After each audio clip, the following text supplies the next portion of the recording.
அனைவருக்கும் வணக்கம். இந்த நீதி அப்படின்னு சொன்னால் சமூக நீதியாம். சமூகத்தில் எது நீதி? எதுக்காக இந்த மாதிரி வார்த்தைகள்லாம் போடுறாங்கன்னே புரிய மாட்டேங்குது. சமூக நீதியாம். சமூக நீதினா என்ன புரியல.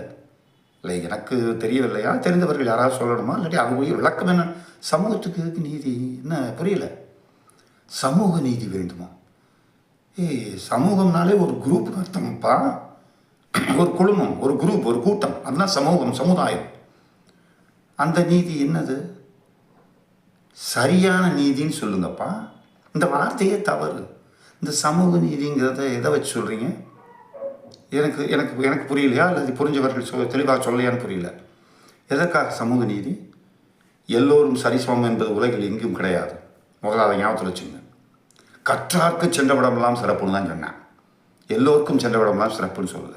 யார் கல்வி கற்றவர்கள், யார் தரமானவர்கள், யார் தங்களுடைய திறமையை காட்டியவர்கள், யார் தங்களுடைய கல்வி மேலாண்மையை நிரூபித்தவர்கள், யார் பிறருக்கு எல்லா அறிவையும் கற்றுக் கொடுத்தவர்கள், இவர்கள் தான் கல்வியாளர்கள். என்னுடைய கல்விக்காக நான் பணம் வாங்கும் பொழுதே நான் கீழே போயிட்டேன். இதுதான் நம்முடைய இதிகாசத்தில் சொல்லுது. உன்னுடைய கல்வியை எப்பொழுது விற்று விடுகிறாயோ அப்போவே நீ கீழே போயிட்ட. நீ வியாபாரி. வியாபாரம் செய்வதற்கு கல்வியை ஒதுக்கிட்டோம். அப்புறம் அதில் சமூக நீதி வாழுது. எல்லோரும் ஒன்று தானே. எல்லோரும் திருடர்கள். திருட்டு நீதி தான் இப்போ இருக்குது. சமூக நீதிலாம் ஒன்றும் கிடையாது. இல்லாத ஒன்றை திமுக போன்ற கட்சிகள், அதுவும் தொலைக்காட்சிகள் இப்பொழுது அந்த தமிழ் ஆளுமையில் வர்றான். இவங்க என்ன பேசுகிறானே தெரியல. திண்டுக்கல் அப்படின்லாம் சொல்கிறான். கும்பல் அப்படிங்கிற கும்பல்னு சொல்ல தெரியல, திண்டுக்கல்னு சொல்ல தெரியல. தமிழை கொலை பண்ணக்கூடியவன் தான் இப்போ சமூக நீதி செய்துக்கிட்டு இருக்கான்.